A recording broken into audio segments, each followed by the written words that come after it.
we wake, hear the birds and see the sun. Side by side our fears are done. Oh, the good times just begun.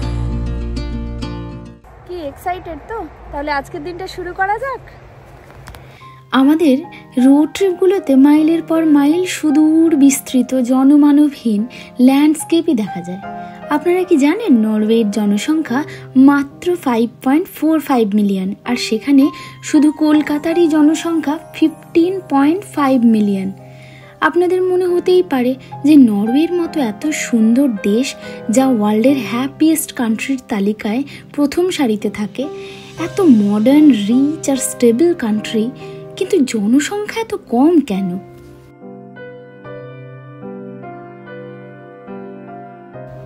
তার কারণ এখানকার ভৌগোলিক অবস্থান।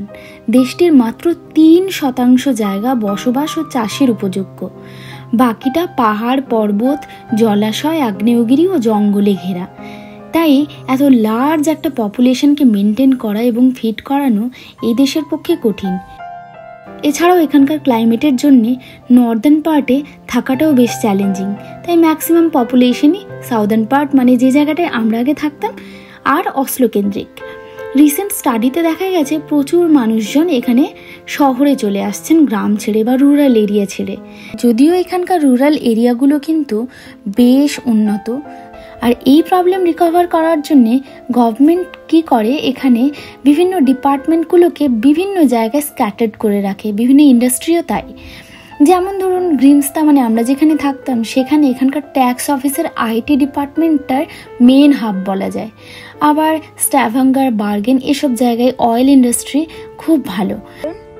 Next destination স্টেকাস্টাইন view point. যাই হোক, গল্প করতে করতে স্টেকাস্টাইনের খুব কাছে চলে এসেছি। আর দেখুন নাইরে ফিয়র্ডও দেখা যাচ্ছে। কোথায় যাবে ঠাম্মি? কোথায় যাবে? হাত ঠান্ডা হয়ে যাবে। ঠাম্মি চলে, দাদু চলে, যাবে কোথায়? অরল্যান্ডস ফিয়র্ড থেকে 650 মিটার উঁচুতে থাকা এই ভিউ পয়েন্ট নরওয়ে ট্রাভেল ইটানিয়ারিতে থাকাটা খুব বাধ্যতামূলক, স্পেশালি যারা এই ফ্লাম ঘুরতে আসবেন তাদের জন্যে। আমরা এবার আর ফ্লাম যাব না, মানে ফ্লামের ক্রুজ বা ট্রেন জার্নিটা করব না, কারণ আগে দুবার আমরা এখানে এসেছি, তাই এবার আর আমাদের হাতে টাইমও নেই। বাট যারা ফ্লমে আসবেন তাদের কাছে এই দুটো তো ডেফিনেটলি করতেই হবে, প্লাস স্টেকাস্টাইনও কিন্তু খুব ইম্পর্ট্যান্ট। তাই একটা দিন বেশি রাখবেন এই জায়গাটায়, যাতে সব কিছু কভার করতে পারেন। না না, বসতে হবে না, শোনা বাবা, বসতে হয় না ওখানে।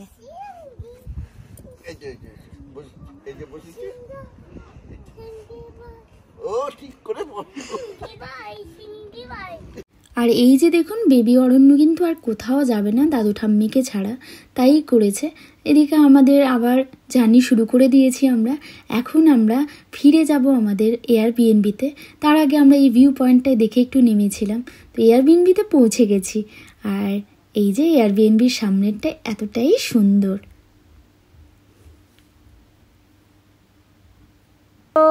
Good morning. Next day travel আজকে শুরু হচ্ছে। তো আজকে থার্ড ডে, আর আজকেই হচ্ছে আমাদের ফিরে যাবার দিন।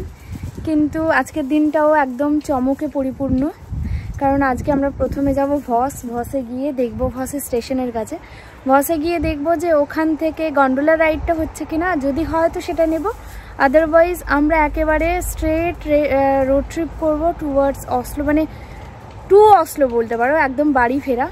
তো কিন্তু ওই রোড ট্রিপের মধ্যে প্রচুর ল্যান্ডস্কেপস, সুন্দর সুন্দর ল্যান্ডস্কেপ রয়েছে, প্রচুর ওয়াটারফল রয়েছে, আর রয়েছে গ্লেসিয়ার রুট। তো গ্লেসিয়ারের ওপর দিয়েও আমরা যাব।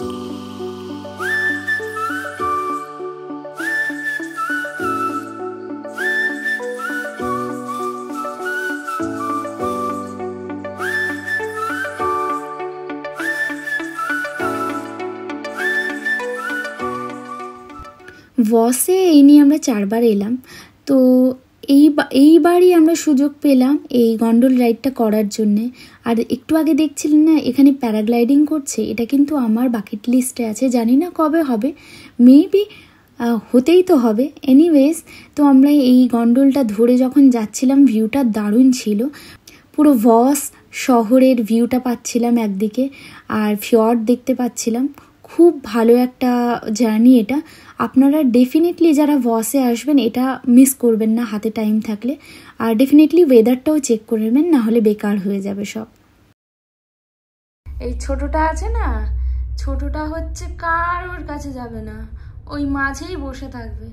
ও জানে আমি আর অয়ন হচ্ছে অন্য গ্রহের মানুষ, আর এই তিনজন হচ্ছে অন্য গ্রহের।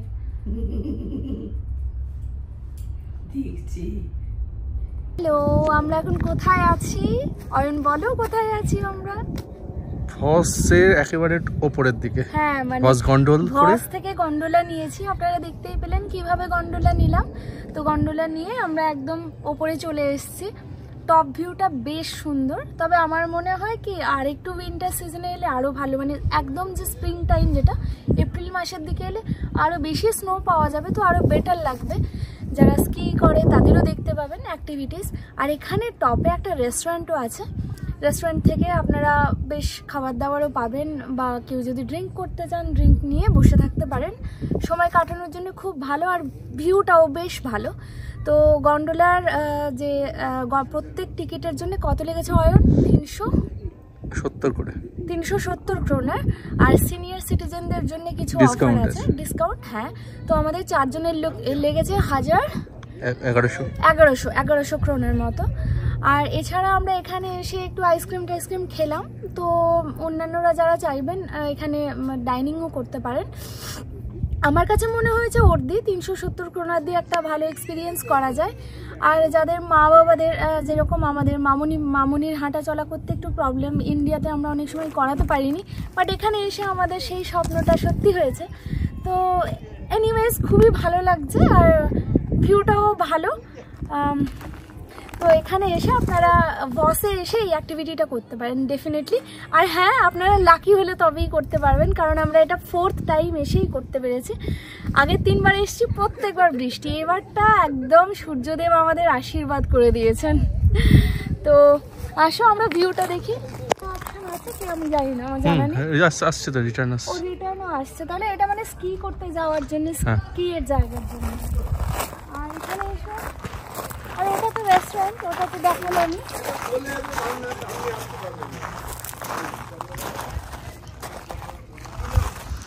360 ডিগ্রি ভিউ পাওয়া যাবে এখান থেকে। তো এটা হচ্ছে একটা ভিউ। আমার মনে হয় উইন্টারের টাইমে দারুণ লাগবে না? আর এটা হচ্ছে view. When we wake, hear the birds and see the sun. Side by side our fears are done. Oh, the good times just begun.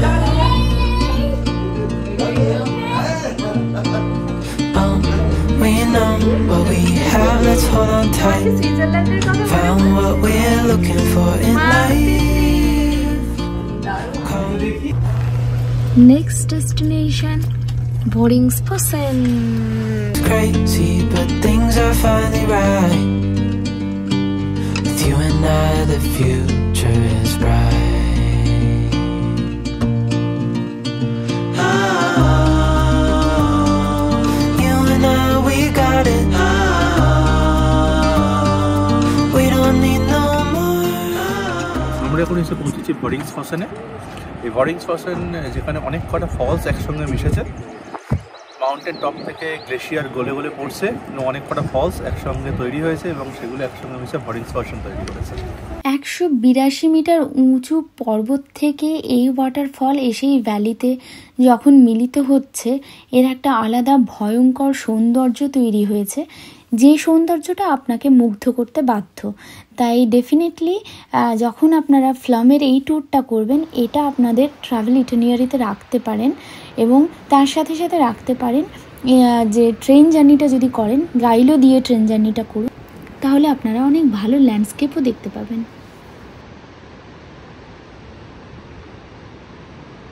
কেমন লাগলো ভরিংসফসেন? ভরিংসফসেনটা কিন্তু এমনিই সুন্দর, আগেরবারও দেখিয়েছি। তো এবার ওয়েদারটা খুব ভালো হওয়ার জন্যে আরও সুন্দর লাগছে। এবার হচ্ছে গ্লেশিয়ার রুটটা ধরবো। অলরেডি এখান থেকে গ্লেশিয়ার দেখা যাচ্ছে কিছুটা, আপনাদের যে ফসেন দেখালাম পেছনেই দেখতে পেলেন যে অলরেডি সাদা হয়ে আছে, ওগুলোই গ্লেসিয়ার। তো গ্লেসিয়ার রুট ধরবো, চলুন।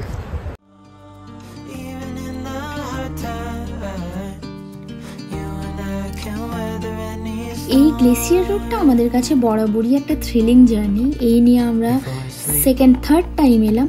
তো প্রত্যেকবারই আমরা ট্রাই করি যে এই রোডটা দিনের আলো থাকতে থাকতে আমরা যাতে পার হতে পারি, কারণ এখানে ওয়েদারের কোনো গ্যারেন্টি নেই। যে কোনো সময় স্নো ঝড় বা যে কোনো সময় ওয়েদার খারাপ হয়ে যেতে পারে।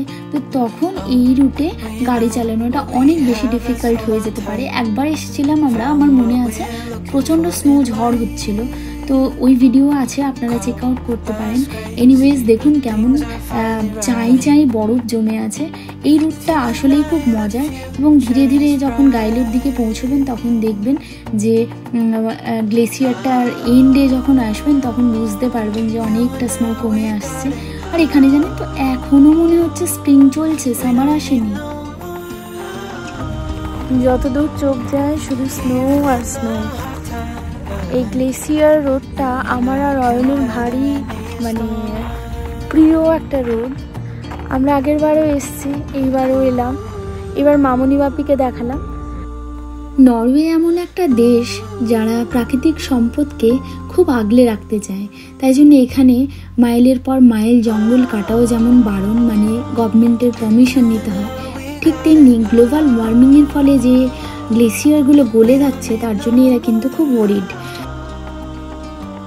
অলমোস্ট আমরা পৌঁছে গেছি গাইলোর কাছে। গাইলো না, এটা এখানে অ্যাকচুয়ালি বলে ইয়াইলো, ইয়া উচ্চারণ করে। তো যাই হোক, আমরা পৌঁছে গেছি। এরপর আমাদের জার্নি হবে একদম অসলো। যত অসলোর দিকে যাচ্ছি তত যেন ল্যান্ডস্কেপ আরও বেশি চেঞ্জ হয়ে যাচ্ছে, মনে হচ্ছে কিছুটা হলেও সমতলে আসছি, যদিও সমতল নয়। এনিওয়েজ, কেমন লাগলো আজকের ভিডিও আমায় জানাবেন। আজকের জন্যে আমাদের এই ট্রাভেল সিরিজটা শেষ হচ্ছে, তো তাই জন্য আজকের জন্যে টাটা। দেখা হচ্ছে পরবর্তী ট্রাভেল সিরিজে আরও এক্সাইটিং ইনফরমেশন নিয়ে।